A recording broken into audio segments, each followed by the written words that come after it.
আসসালামু আলাইকুম। আমার নাম মোহাম্মদ শামীম। আমার বয়স হচ্ছে 25। আমি থাকি হচ্ছে যাত্রাবাড়ি কোনাপাড়াতে। আমার মূলত সমস্যা হচ্ছে দুই হিপ জয়েন্টে আর কি। সমস্যা হচ্ছে মানে হাঁটা চলা করতে পারতেছিলাম না, বসে থাকার পরে মানে হাঁটা চলা একবারে অফ হয়ে গেছিল। আর বেশিরভাগ সমস্যা হইতো সকাল থেকে ঘুম থেকে ওঠার পরে আর হাঁটা যেত না। খারাপ করছিল যেটা আমি মানে চলাফেরাই আমার অফ হয়ে গেছিল বলতে গেলে, মানে আমি হাঁটতে পারতাম না। আর সবচেয়ে বড় কথা হচ্ছে মানে সকালে ঘুম থেকে ওঠার পরে হাঁটাই যেত না, মানে পাও খোঁড়ায় খোঁড়ায় হাঁটতে যেত। এটা আমি মনে করি বলতে, যেটা ডাক্তারের কাছ থেকে আমি জানতে পারি যে উনি জিজ্ঞেস করলো যে আপনি মোটা হওয়ার কোনো ওষুধ খাইছেন কিনা। হ্যাঁ, আমি মোটা হওয়ার জন্য সিরাপ খাইছিলাম, সিরাপ জাতীয় আর কি। 3 মাসের মতো খাওয়া হয়েছিল গত বছর। তো এটা থেকে নাকি মূলত সমস্যাটা। তো আমি একটা কথা বলতে চাই যে ন্যাচারাল যে স্বাস্থ্যটা আমাদের আছে এটাই যথেষ্ট। আমরা যদি মানে স্বাভাবিকভাবে এটা নিয়ে আমরা চলাফেরা করতে পারি, কিন্তু আমি মানে স্বাস্থ্যটা একটু বাড়ানোর জন্য এই হচ্ছে ওষুধটা খাওয়াই। তো সবার কাছে একটা রিকোয়েস্ট থাকবে যে কেউ কোনোদিন মোটা হওয়ার জন্য কোনো ধরনের ওষুধ, কোনো সিরাপ বা কোনো জাতীয় কোনো কিছু খাবেন না। কারণ ন্যাচারাল যে স্বাস্থ্যটা আল্লাহ দান করছে এটাই। এই সমস্যার জন্য আমি ফার্স্টে ডাক্তার দেখাইছি 2 মাসের মতো। আমাদের এলাকার ওইখানে যাত্রাবাড়ির ওইখানে এক ডাক্তার দেখাইছি। তো উনি মানে সমস্যাটা ধরতে পারে নাই। তো ব্যথার ওষুধ খাওয়ার পরে দেখা যায় ব্যথা কমতো, আবার ওষুধ খাওয়া শেষ আবার ব্যথা বেড়ে যেত। তো ওইখানে দেখা যায় যেহেতু আমি ভালো হই নাই, তো এরপর আবার আরেক ডাক্তারের কাছে গেলাম। তো উনি এমআরআই দিল। এমআরআই দেওয়ার পরে হচ্ছে গিয়া এমআরআই রিপোর্টে আসছে যে আমার 2 হিপ জয়েন্ট, উনি বললো যে শুকায় গেছে, মরে যেতেছে, তো এটা অপারেশন করা লাগবে। তো বাম সাইডেরটা স্টেপ 2 আর ডান সাইডেরটা স্টেপ 1-এ ছিল। তো উনি বলছে যে বাম সাইডেরটা ইমিডিয়েটলি অপারেশন করা লাগবে।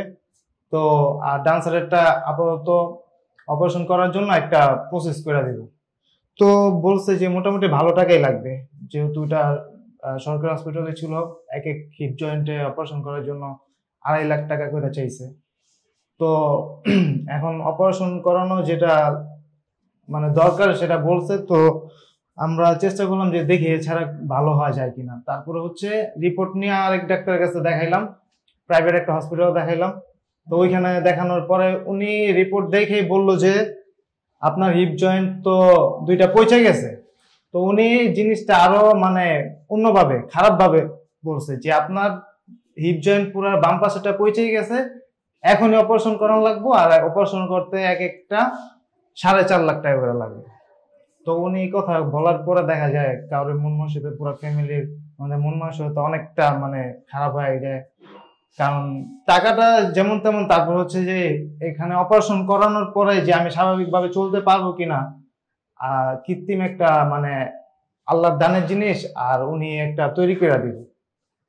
তো এই জন্য তো ওইটা নিয়ে কোনো অনেক আপসেট ছিলাম, চিন্তিত ছিলাম। তারপর হচ্ছে হঠাৎ এই ডিপিআরসির হসপিটালের ভিডিও আমি একটা পাই, আমার মতো সেম একটা সমস্যা এক ছেলের।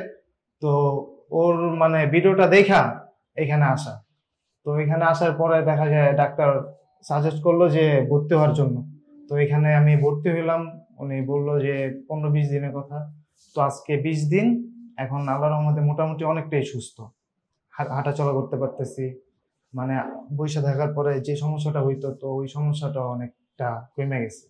এখন এখন নিচে থেকে উঠা বসা করা যায়। তারপর হচ্ছে মানে স্মুথলি আগের থেকে অনেক বেটার হাঁটা যায় আর কি। এই যে যেটা আমি এখন বসবো, এটা আগে বসতে পারতাম না। এই যে এখন ব্যথা লাগতেছে না, ঠিক আছে। এই যে উঠবোস করতেছে। আর এই যে হাঁটাটা, আগে পাওটা এই ডান পাটা মানে ঘোরায় ঘোরা হাঁটতে হইতো, এখন অনেকটা মানে ভালোভাবে হাঁটা যেতেছে। আগে মানে সিঁড়ি দিয়া নামার সময় অনেক কষ্ট হইতো, এই যে রেলিং ধইরাও নামতে হইতো। এখন আমি মানে ধরা ছাড়াই নামতে পারতেছি আর কি। আর উঠার সময়ও দেখা যায় নামার থেকে ওঠাটা বেশি সমস্যা হইতো, কিন্তু এখন ওঠাতে অত একটা সমস্যা হইতেছে না, আগের থেকে অনেকটাই ভালো। না এখন তো মানে এটা শুকরিয়া আল্লাহর কাছে যে এখন বিনা অপারেশনে আমি অনেকটা সুস্থ হয়ে গেছি। তো আশা করি যে পুরোপুরি আরো সময় যত যাবে, ডাক্তার বললো আরো পুরোপুরি সুস্থ হইতে পারবো। তো এটাই মানে আল্লাহর কাছে শুকরিয়া।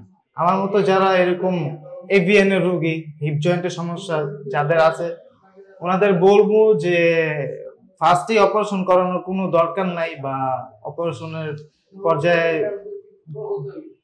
অপারেশনের পর্যায়ে জিনিসটা গেছে কিনা সেটা আগে জানতে হইব। তো আগে আসেন, দেখেন ডিপিআরসি তে কি বলে, ওনারা সুস্থ করতে পারলে এটা তো শুকরিয়া, বিনা অপারেশনে।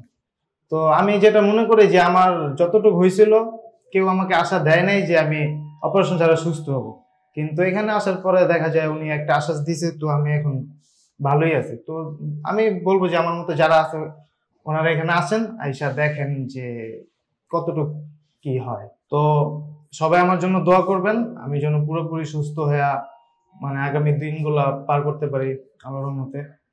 সবাই দোয়া করবেন আর ভালো থাকবেন সবাই। আল্লাহ হাফেজ, আসসালামু আলাইকুম। ডিপিআরস লিমিটেড, আস্থা, বিশ্বাস ও নির্ভরতায় অবিচল।